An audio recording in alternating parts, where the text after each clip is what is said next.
Assalamualaikum warahmatullahi wabarakatuh. Saya Daud Faiz dan teman saya M. Aldiansyah akan mempresentasikan mengenai Designing and Managing Integrated Marketing Channel. Merancang dan mengelola saluran pemasaran terpadu. Penciptaan nilai yang sukses membutuhkan penyampaian nilai yang berhasil. Alih-alih membatasi fokus mereka pada pemasok langsung, distributor dan pelanggan mereka, pemasok holistik memeriksa seluruh rantai pasokan sebagai jaringan nilai, termasuk pemasok mereka di hulu dan pelanggan distributor mereka di hilir. Pertimbangkan bagaimana LLPin mengembangkan ikatan pelanggan yang kuat dengan strategi saluran yang dijalankan dengan baik. Berikut adalah perusahaan LLPin. LLPin memiliki aturan emas. Jual barang dagangan bagus dengan keuntungan yang wajar. Perlakukan pelanggan Anda seperti manusia dan mereka akan selalu kembali lagi. Saluran pemasaran dan jaringan nilai. Kebanyakan produsen tidak menjual barangnya langsung ke pengguna akhir. Di antara mereka berdiri sekumpulan perantara yang melakukan berbagai fungsi. Perantara ini merupakan saluran pemasaran, juga disebut sebagai saluran perdagangan atau saluran distribusi. Pentingnya saluran. Berikut adalah pentingnya saluran dalam sebuah perusahaan. Lalu pemasaran mutu saluran. Perusahaan yang sukses saat ini biasanya menggunakan pemasaran mutu saluran, menggunakan 2 atau lebih saluran pemasaran untuk menjangkau segmen pelanggan di satu area pasar. Mengintegrasikan sistem pemasaran multi-channel. Contohnya adalah Disney menjual videonya melalui berbagai saluran perdagangan persamaan film seperti Netflix dan Redbox.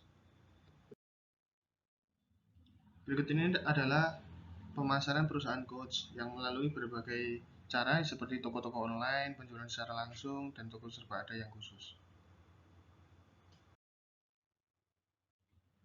Mengintegrasikan sistem pemasaran multi-channel. Menambahkan lebih banyak saluran memberi perusahaan 3 manfaat penting. Yang pertama adalah meningkatkan cakupan pasar. Yang kedua adalah biaya saluran yang lebih rendah, menjual secara online atau melalui katalog dan telepon lebih murah daripada menggunakan penjualan pribadi untuk menjangkau pelanggan kecil. Yang ketiga adalah kemampuan untuk melakukan penjualan yang lebih disesuaikan seperti dengan menambahkan tenaga penjualan teknis untuk menjual peralatan yang kompleks. Berikut adalah contoh lain, yaitu perusahaan Ray. Value Network. Pandangan rantai pasokan dari suatu perusahaan melihat pasar sebagai titik tujuan dan merupakan pandangan linear dari aliran bahan dan komponen melalui proses produksi hingga penjualan akhir mereka kepada pelanggan. Yang selanjutnya adalah revolusi saluran digital. Kini untuk pendistribusian suatu produk lebih mudah karena menggunakan online, tidak seperti dulu yang menggunakan tradisional, masih lewat jalur paket, darat, laut, dan udara.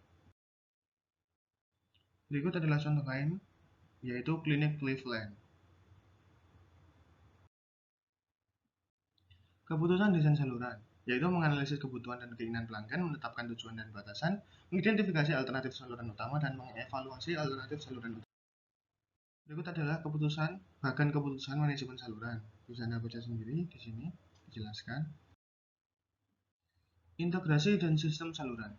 Sistem pemasaran vertikal yaitu adalah pemasaran konvensional terdiri dari produsen independen, grosir, dan pengecer.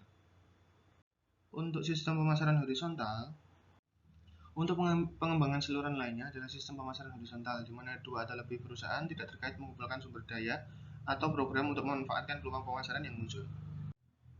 Berikut adalah praktik pemasaran e-commerce yang menggunakan situs web untuk bertransaksi, dan praktik pemasaran m-commerce, yaitu menggunakan saluran dan media saluran untuk tetap terhubung. Konflik kerjasama dan persaingan. Jenis konflik dan persaingan terbagi menjadi 3, yaitu konflik saluran horizontal, vertikal, dan multi saluran. Penyebab konflik channel, yaitu ketidakcocokan tujuan, peran dan hak yang tidak jelas, perbedaan persepsi, dan ketergantungan perantara pada produsen. Dan cara untuk mengelola konflik channel, yaitu mengelola konflik channel, diplomasi, mediasi, dan arbitrase, keanggotaan bersama, dan kompensasi ganda. Terima kasih, semoga apa yang kami sampaikan dapat berguna kepada kalian semua. Wassalamualaikum warahmatullahi wabarakatuh.